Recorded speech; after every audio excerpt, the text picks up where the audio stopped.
আজকে অ্যাওয়ার্ডটা আমার কাছে ভেরি স্পেশাল, কারণ লাল শাড়ি এবং লাল শাড়ির প্রযোজক হিসেবে অ্যাওয়ার্ডটা পেয়েছি। This is the first time প্রযোজক হিসেবে অ্যাওয়ার্ড পেয়েছি, অথবা শিল্পী হিসেবে অনেক পেয়েছি। তো সেই জায়গা থেকে খুবই ভালো লাগছে। যারা আমাকে মনোনয়ন করেছে লাল শাড়ির প্রযোজক হিসেবে, তাদেরকে ধন্যবাদ জানাই, তাদের টিমকে ধন্যবাদ জানাই, এবং অবশ্যই স্পেশাল ধন্যবাদ জানাই আমার পাশে আছে সিফাত নুসরাত। ও আমাকে অনেক অনেক বেশি সাপোর্ট করেছে।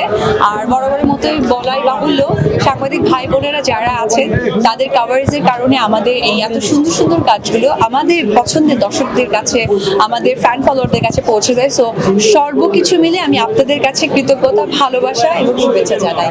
Thank you. দিদি, অপু বিশ্বাসকে as a model, as a নায়িকা, অ্যাজ এ প্রযোজক হিসেবে দেখলাম, অনেক নারী ডিরেকশনও দিচ্ছে, পরিচালক হিসেবে দেখতেছি। খুব বড় একটা প্রশ্ন এবং খুব ভারী একটা প্রশ্ন, কারণ ডিরেকশন দেওয়াটা না আসলে একদমই সোজা নয়। Captain of the ship definitely অভিনয় করাটা আমার কাছে সামটাইম মনে হয় যে ঠিক হয়ে গেছে। মডেল এটা অবশ্যই তার একটা অংশ, আর বিজনেসও আমার কাছে মনে হয় যে ঠিক আছে, কিন্তু ডিরেকশন দেওয়ার জন্য অনেক মেধা দরকার, অনেক জ্ঞান দরকার। কাজের মধ্য দিয়ে এত ব্যস্ত হয়ে গেছি বা কাজ করেছি এত বছর ধরে, 18 বছর ধরে, কিন্তু কখনো ওইভাবে চিন্তা করিনি যে ডিরেকশন দেবে, এবং আমার ভবিষ্যতেও ইচ্ছে নেই। কারণ আমি চাই আমার ডিরেক্টররা আমাকে যেভাবে অ্যাকশন কাট বলে অভ্যস্ত, আমিও শুনে অভ্যস্ত। সো আমি বলতে চাই না।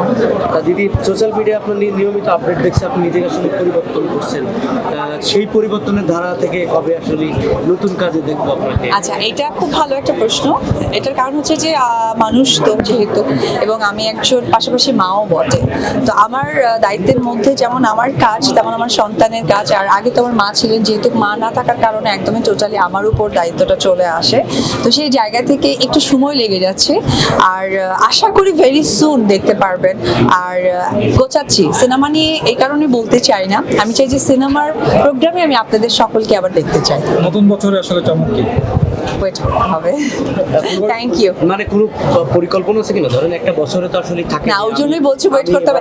আর আমি আপনাদের সাথে বারবার দেখা করতে চাই, বারবার আপনাদের ক্যামেরা মুখে মুখে হতে চাই, বারবার নতুন আপডেট দিতে চাই। সেদিন আমার নতুন বছরের পরিকল্পনা বলবো।